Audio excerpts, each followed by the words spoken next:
नमस्कार, BDV news के इस बुलेटिन में आपके साथ मैं हूं स्वाति। शहर से जुड़ी खबरों को देखेंगे विस्तार से, लेकिन सबसे पहले एक नजर डालते हैं हेडलाइंस पर। नवरात्र के तीसरे दिन मां चंद्रघंटा का हुआ पूजन। घरों, मंदिरों से लेकर दुर्गा पंडालों तक गूंज रहे माता के जयकारे। बड़ी खेरमाई मंदिर में श्रद्धालुओं का लग रहा तांता। बरगी पुलिस ने पकड़ी गांजे की बड़ी खेप। महिला तस्कर सहित 3 तस्करों से 30 लाख रुपए कीमती 187 किलो गांजा हुआ बरामद। बिना नंबर की एसयूवी कार में हो रही थी गांजे की तस्करी। प्राथमिक पूछताछ में विशाखापट्टनम से गांजा लेकर आने की बात सामने आई। पुलिस मामले की जांच में जुटी। गौर चौकी अंतर्गत कटिया घाट में नदी में डूबे बालक का शव हुआ बरामद। चोई में फंसा था बालक का शव। रेस्क्यू टीम ने शव को निकाला। पुलिस ने शव को पोस्टमार्टम के लिए भेजा। मां भगवती की आराधना के महापर्व शारदीय नवरात्र के तीसरे दिन मां के तीसरे स्वरूप माता चंद्रघंटा का पूजन किया गया। संस्कारधानी के प्राचीन और सिद्ध बड़ी खेरमाई मंदिर में मां बड़ी खेरमाई के दर्शन करने श्रद्धालुओं का तांता लगा रहा।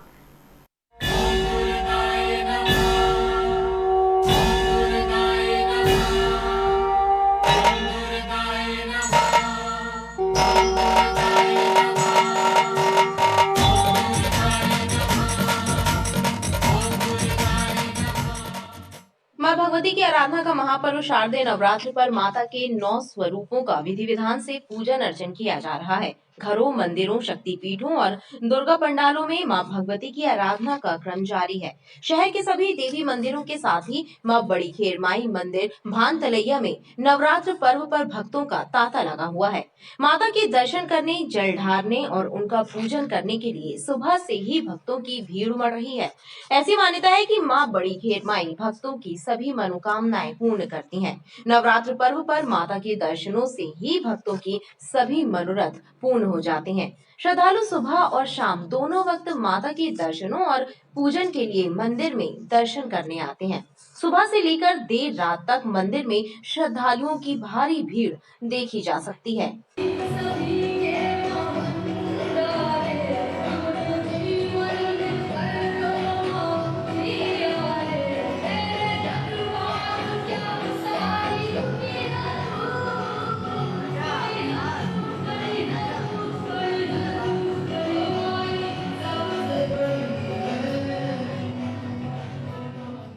नवरात्रि के पर्व पर ये मेला लगता बड़ी खेरमाई मंदिर में, ताकि यहाँ की साफ सफाई, यहाँ की व्यवस्थाएं, जल की, महिलाएं बड़ी दूर दूर से आती हैं। सुबह 3-3:30 बजे से जल चढ़ाने आती हैं, माता रानी का दर्शन करते और माता रानी का आशीर्वाद लेकर अपने परिवार को सुख मनाती हैं।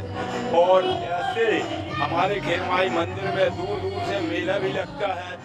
आज चंद्रघंटा माता का है दिन और हम बड़ी खेरमाई माता में आए हैं जल चढ़ाने।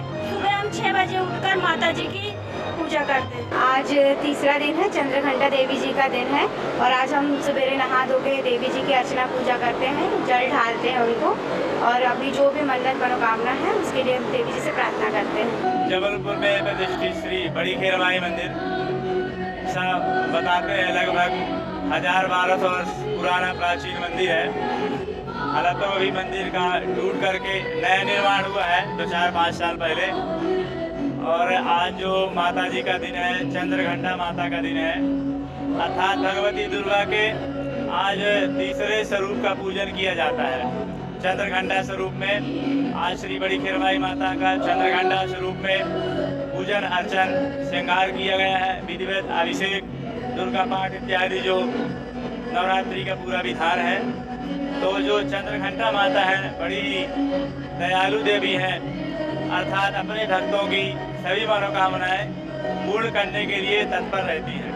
नवरात्र के तीसरे दिन भक्तों ने माता के तृतीय स्वरूप मां चंद्रघंटा का पूजन अर्चन किया। धार्मिक मान्यताओं के अनुसार माता चंद्रघंटा को राक्षसों का वध करने वाला कहा जाता है। ऐसा माना जाता है कि मां ने अपने भक्तों के दुखों को दूर करने के लिए हाथों में तलवार, गदा और त्रिशूल धारण किया है। माता चंद्रघंटा के मस्तक पर घंटी का आकार का अर्ध चंद्र बना हुआ है, जिसकी वजह से भक्त माता को चंद्रघंटा भी कहते हैं। मां चंद्रघंटा को दूध से बनी मिठाई और खीर का भोग लगाने से भक्तों को सुख शांति का अनुभव होता है।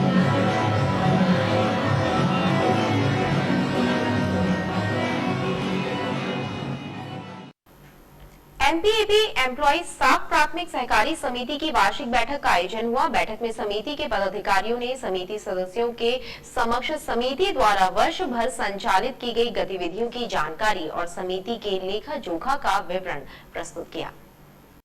एमपीईबी एम्प्लॉइज साख प्राथमिक समिति मर्यादित द्वारा सदस्यों को उनकी मांग के अनुसार ऋण प्रदान किया जाता है। समिति द्वारा वार्षिक आम सभा के माध्यम से समिति के सदस्यों के समक्ष वर्ष भर का लेखा जोखा और आय व्यय बजट प्रस्तुत किया जाता है, ताकि सभी सदस्यों तक समिति द्वारा किए गए कार्यों और गतिविधियों की जानकारी दी जा सके। हम लोग यहाँ पे एक वार्षिक आम सभा होती है जो सामान्य सदस्यों और संचालक मिलके करते हैं, तो वो सामान्य सभा आज यहाँ पर हो रही है और इसके बाद हम लाभांश डिक्लेयर करेंगे जो दीपावली के पूर्व। डॉक्टर श्यामा प्रसाद मुखर्जी वार्ड अंतर्गत छुई खदान हाट बाजार के पास गंदगी का अंबार लगा है और मृत शुकरों के शव फेंके जाने से क्षेत्रीय जन हलाकान है। उन्होंने बताया कि गंदगी और मृत शुकरों से दुर्गंध फैली है एवं बीमारियां फैलने का भी खतरा बना हुआ है। छुई खदान हाट बाजार के समीप लगे गंदगी के अंबार से क्षेत्रीय जनता में रोष व्याप्त है। स्थानीय लोगों ने बताया कि कचरा और मृत शुकरों के शव भी इसी स्थान पर डंप किए जा रहे हैं, जिसके कारण क्षेत्र में दुर्गंध फैल रही है और संक्रामक बीमारियां फैलने का भी खतरा बना हुआ है। कई बार शिकायत देने के बाद भी कोई सुनवाई नहीं हुई। डॉक्टर श्यामा प्रसाद मुखर्जी वार्ड के अंतर्गत छुई खदान का क्षेत्र जो हाट बाजार के सामने से लगता है, इतनी गंदगी है, पूरे शहर का मरा हुआ सूअर और पूरा कचरा यहाँ डाला जा रहा है। कई बार कंप्लेन करने के बाद भी कोई सफाई व्यवस्था नहीं है। लोग यहाँ नवरात्रि के समय खेरमाई मंदिर जाते हैं, जाना दूभर हो गया, मंदिर के दर्शन करना दूभर हो गया है। अभी भी वर्तमान में भी आप लोग सब यहाँ खड़े हैं, 5 से 6 सूअर जो बिल्कुल सड़ी गली की स्थिति में यहाँ पर डाल के चले जाते हैं। कौन है ये नगर निगम वालों की जो गाड़ी आ रही है, जो छोटे छोटे ऑटो, इसी में वो ट्रक आते हैं, डंपर आते हैं, यहाँ पे डंपिंग करते हैं, जो भी करते हैं और पलटते हैं। इतनी मतलब जैसे कोई गुनाह किया हो इधर रह के, सुबह शाम इतनी आप भी नहीं खड़े हो पा रहे होगे। इसको देखें और इसको जल्दी सही करवाएं, मतलब नहीं तो यहाँ बहुत बड़ी बीमारी जन्म लेगी, जो कि बहुत लेना देना पड़ जाएगा। नगर निगम वाले इधर पे गंदी मरी सुअर, बड़ी बड़ी सुअरें इधर पे डाले हैं, मार गंदगी रहती, बहुत आने जाने में सभी व्यक्तियों को, हर जनता को इधर पे दिक्कत हो रही है। स्थानीय जनता ने निगम प्रशासन को इस संबंध में दोबारा शिकायत देने की बात कही है। पनागर थाना पुलिस के द्वारा एक युवक की पिटाई करने का मामला सामने आया है। पीड़ित युवक को इलाज के लिए मेडिकल कॉलेज अस्पताल में भर्ती कराया गया है। आरोप है कि युवक के ससुराल पक्ष के कहने पर पुलिस ने थाने में बंद करके उसके साथ मारपीट की। पनागर थाना क्षेत्र के बड़खेरा गांव में रहने वाले अनिल चौधरी नामक एक युवक की पनागर थाने के पुलिस कर्मियों द्वारा पिटाई किए जाने का मामला सामने आया है। पीड़ित अनिल को इलाज के लिए मेडिकल अस्पताल में भर्ती कराया गया है। पीड़ित अनिल चौधरी ने बताया कि उसका पत्नी से घरेलू विवाद चल रहा है। पत्नी के बुलाने पर वह ससुराल गया था, लेकिन जब ससुराल गया तो उसे पनागर थाने बुलाया गया, जहां ससुराल पक्ष ने पुलिस के सामने उस पर पत्नी से तलाक लेने का दबाव बनाया। जब उसने आपत्ति की तो पुलिस कर्मियों ने थाने के अंदर उससे मारपीट की। तो थाने बुलाई पत्नी, मैं गया। कल रात मेरी से बात हुई थी, कह रही थी कि आ जाना घर, बच्चे को देख जाना। मैं जा रहा था देखने, घर गया नहीं मिले, बोली थाने है। थाने गया तो थाने में मैंने बोला ये क्या है, तो बोली मेरे को डिवोर्स चाहिए। मैंने बोला चलो ठीक है। उनकी मम्मी ने एक पुलिस वाले को बुलाई, उनको कुछ कैश पैसे दी मेरे सामने और वो मेरे को अंदर ले गया। बोला तेरी जो पत्नी चाह रही है तू उसके साथ अलग रह, तो उसको डिवोर्स दे दे, वरना तेरे को जान से मार देंगे, नहीं देगा तो जान से मार देंगे। मैंने कहा सर ठीक है मैं तैयार हूँ, लेकिन मेरा गुनाह क्या है, आखिर मैं एकदम से कैसे डिवोर्स दे दूँ। उन्होंने कहा तू देने का तेरे को मारेंगे। मैंने कहा ठीक है सर। बस मुझे बेवजह मारने लगे, बहुत मारे, अंदर बाहर ले जाके। वहीं 5-6 पुलिस वाले थे, एक बगैर वर्दी का था। मेरी सास ने उसको कैश पैसे दिए, 5-6 हज़ार रुपये की समथिंग रहा। मैंने देखा देते हुए पैसे गड्डी, लेकिन मैंने कहा चलो कोई बात नहीं। और उन्होंने कहा इसको बहुत मारो, मेरे को बहुत मारे, मेरी सांस तक बंद हो गई थी। दो मेरे भैया जिनकी ऐसी हालत हुई है, मैं पनागर थाने गया, मेरे को पता चला कि आपके भैया पनागर थाने में सीरियस हैं। मैं थाने गया तो जस्ट मैं अंदर गया हूँ तो भैया बेहोशी हालत में थे। तो मैंने बोला क्या हुआ, तो पुलिस वाले बोले तुम ऑटो लेके आओ और इनको अस्पताल में एडमिट कराओ। तो मैं ऑटो लेके आया, सीधे एडमिट कराने गया मैं। 2 से 2.5 घंटे वो मतलब बेहोशी टाइप के थे, कुछ कार्रवाई नहीं, सब आए जाए ऐसा बस नॉर्मली बस। किसने मारा था? पुलिस वालों ने। किस बात को लेके मारा था? घरेलू बात थी, उनकी मिसेस ने रिपोर्ट किया रहा तो उनको बुलाए धोखे से। अनिल को उसके भाई ने मेडिकल अस्पताल में भर्ती कराया है, जबकि थाना प्रभारी पनागर आर.के. सोनी ने अनिल के साथ मारपीट करने के आरोपों को निराधार बताया है। उनका कहना है कि अनिल की पत्नी ने उसके विरुद्ध प्रताड़ना की शिकायत दर्ज कराई थी, उसके बाद वह स्वयं थाने आया था। उसके साथ किसी भी प्रकार की मारपीट नहीं की गई है। पुलिस ने स्वयं उसका मेडिकल भी कराया है। जबलपुर पुलिस ने बीते 4 वर्षों में 2 करोड़ रुपए कीमत के गुमे हुए मोबाइलों को खोजकर उन्हें असल हाथों तक पहुंचाया है। एक बार फिर पुलिस ने 170 गुमे हुए मोबाइल, जिनकी कीमत तकरीबन 23 लाख रुपए है, इन मोबाइलों को खोजकर मोबाइल धारकों को मोबाइल वापस किए हैं।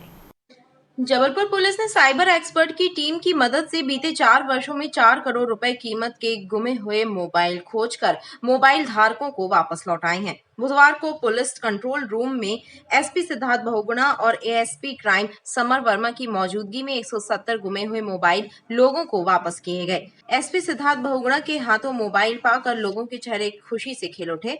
इस मौके पर एसपी सिद्धार्थ बहुगुणा ने बताया कि जबलपुर पुलिस की साइबर टीम लगातार गुमे मोबाइलों को खोजने और मोबाइल धारकों को मोबाइल वापस करने का कार्य कर रही है। बीते 4 सालों में 2 करोड़ रुपए कीमत के 1800 मोबाइलों को साइबर टीम ने खोजा है, जिन्हें वापस करने की कार्रवाई की गई है। विशेषकर जो क्राइम ब्रांच है, जो साइबर सेल है, वो समय समय पर जो गुम मोबाइल्स हैं आवेदकों के, उनको ढूंढकर उनको वापस हम पहुंचाते हैं। इसी तारतम्य में आज पुलिस कंट्रोल रूम में आज इस मीटिंग में सभी जो मोबाइल धारक हैं उनको बुलाया गया था और करीबन 170 मोबाइल, जिसकी अनुमानित कीमत करीब 23 लाख रुपए है, वो इन कीमत के जो गुम मोबाइल हैं उनको ढूंढकर वापस कराए गए हैं। सभी जो मोबाइल धारक है बहुत खुश हैं और मैं ये भी बताना चाहूँगा कि विगत ये जो एक्सरसाइज है हमारी काफ़ी समय से चली आ रही है। विगत 4 सालों में 1800 मोबाइल जो है वापस कराए गए, जिसकी अनुमानित कीमत 2 करोड़ से भी ज़्यादा है। मैं ये भी बताना चाहूँगा कि जो ऑनलाइन फ्रॉड संबंधी जो शिकायतें हैं, उसमें खासकर जिसमें पैसा जो कट जाता है, उसमें करीबन 28,90,000 के करीब हम जो पैसा जो है जो कंप्लेनेंट्स को वापस करा चुके हैं। इसके अलावा साइबर टीम ने ऑनलाइन फ्रॉड के जरिए लोगों से की जा रही रुपयों की धोखाधड़ी के मामले में भी अच्छी सफलता हासिल की है और अब तक 28,90,000 रुपए लोगों को वापस कराए जा चुके हैं। बरगी पुलिस ने गांजे की तस्करी में लिप्त एक महिला सहित 3 लोगों को गिरफ्तार किया है। इनसे करीब 30 लाख रुपए कीमत का 187 किलो 100 ग्राम गांजा और 15 लाख रुपए कीमत की एसयूवी कार जब्त की गई है। बरगी पुलिस ने एक महिला तस्कर समेत 3 लोगों को गांजे की बड़ी खेप के साथ पकड़ा है। इनसे 30 लाख रुपए कीमत का 187 किलो 100 ग्राम गांजा और 15 लाख रुपए कीमत की एसयूवी कार जब्त की गई है। गांजा तस्करी के आरोप में पकड़ी गई महिला का नाम सुनीता ठाकुर है, जो होशंगाबाद के देहात क्षेत्र की रहने वाली है। इसके अलावा पुलिस ने देवरी जिला रायसेन के रहने वाले देवेंद्र रघुवंशी और नरसिंहपुर करेली आमगांव बड़ा निवासी भगवान दास कुशवाहा को भी गिरफ्तार किया है। पुलिस के मुताबिक आरोपी एसयूवी कार से गांजा लेकर सिवनी से जबलपुर की ओर आ रहे थे। बरगी पुलिस ने नेशनल हाईवे पर ग्राम हिनौता के पास यात्री प्रतीक्षालय के समीप घेराबंदी कर कार को रोकने का प्रयास किया, लेकिन पुलिस को देखकर आरोपी कार लेकर तेजी से भाग खड़े हुए। पुलिस ने इनका पीछा किया, तभी इनकी एसयूवी गाड़ी अनियंत्रित हो गई और मानेगांव अंग्रेजी शराब दुकान के समीप नाले में जा घुसी, जिसके बाद पुलिस की टीम ने इन्हें गिरफ्तार कर लिया और एसयूवी कार में रखा लाखों रुपए कीमत का गांजा जब्त किया। थाना बरगी क्षेत्रांतर्गत मानेगांव के पास कल एक XUV 500 गाड़ी है हरियाणा पासिंग की, जिसपे कि 187 किलो गांजा जो है वो जब्त किया गया है। अभी तक की विवेचना में जो तथ्य आए, इससे ऐसा प्रतीत हो रहा है कि विशाखापट्टनम से ये गांजा दिल्ली तरफ जा रहा था। इस गाड़ी से 3 लोग जो हैं जो बैठे थे, उनकी गिरफ्तारी हुई है। कुछ एक लोग फरार बता रहे हैं उनके लिए तलाशी जारी है। सर लगभग कितने गांजा है? 187 केजी गांजा है, जिसकी अनुमानित कीमत करीब 30 लाख रुपए है। अपराधी पकड़े हैं? इसमें 3 आरोपी पकड़े गए हैं। मुख्य आरोपी की जल्द ही गिरफ्तारी की जाएगी। पुलिस ने आरोपियों के विरुद्ध एनडीपीएस एक्ट के प्रावधानों के तहत कार्रवाई करते हुए इनके विरुद्ध प्रकरण दर्ज किया है। बताया जाता है कि आरोपी विशाखापट्टनम से गांजा लेकर आ रहे थे। इस संबंध में पूछताछ की जा रही है। क्राइम ब्रांच और लाडगंज थाने की संयुक्त पुलिस टीम ने जयनगर के एक मकान में चल रहे जुए के फड़ पर छापा मारा। कार्रवाई के दौरान मौके पर 7 लोगों को जुआ खेलते पकड़ा गया, जिनसे 32,115 रुपए जब्त किए गए। लाडगंज पुलिस और क्राइम ब्रांच की टीम ने मुखबिर की सूचना पर जयनगर के एक मकान में दबिश दी। मकान में जुए का फड़ संचालित हो रहा था। पुलिस ने मौके से 7 जुआरियों को जुआ खेलते रंगे हाथों पकड़ा, जिनसे 32,115 रुपए ताश के पत्ते जब्त किए गए। जुआरियों के विरुद्ध थाना लाडगंज में अपराध पंजीबद्ध किया गया है। जयनगर कॉलोनी में एक मकान में 7 लोग बैठ के जुआ खेल रहे थे। क्राइम की टीम और लाडगंज थाने की टीम ने मिलकर संयुक्त प्रयास से पकड़ा है। 32,115 रुपये जब्त किए गए और 7 लोगों को पकड़ा गया है, जिन पर कार्रवाई की जा रही है। स्टेट बार काउंसिल की एनरोलमेंट कमेटी की बैठक संपन्न हुई, जिसमें 160 नए अधिवक्ताओं का रजिस्ट्रेशन किया गया। स्टेट बार काउंसिल के उपाध्यक्ष आर.के. सिंह सैनी ने बताया कि नए वकीलों का पंजीयन करने संबंधी प्रक्रिया के तहत एनरोलमेंट कमेटी की बैठक आयोजित हुई और 160 नए वकीलों का पंजीयन किया है। उन्होंने बताया कि प्रदेश में 1,14,000 वकील हैं, जिनके हितों के लिए स्टेट बार काउंसिल लगातार कार्य कर रही है। आज स्टेट बार काउंसिल की एनरोलमेंट कमेटी की एक की बैठक हुई। इसमें लगभग 160 आवेदकों को अधिवक्ता के रूप में नामांकित किया गया और उनको शुभकामनाएं दी गई। और आज दिनांक तक पूरे स्टेट बार काउंसिल में लगभग 1,14,000 अधिवक्ता हैं। इसमें कुछ तस्से खत्म हो चुके हैं, कुछ ने सस्पेंशन करा लिया है और मेरे ख्याल में इसमें कुछ ऐसे लोग भी हैं जिन्होंने अपना वेरिफिकेशन नहीं कराया है, और जो वेरिफिकेशन नहीं कराते हैं उनको स्टेट बार की ओर से किसी भी तरह की मदद नहीं की जाती है। और मेरा आज ये भी सबसे अनुरोध है कि जिन अधिवक्ताओं ने अपना वेरिफिकेशन नहीं कराया है, जब फार्म और डिक्लेरेशन नहीं भरा है, बहुत जल्द से जल्द अपना दोनों कार्य पूरे कर लें, ताकि स्टेट बार काउंसिल की ओर से मिलने वाली सहायता भी उनको मिल सके।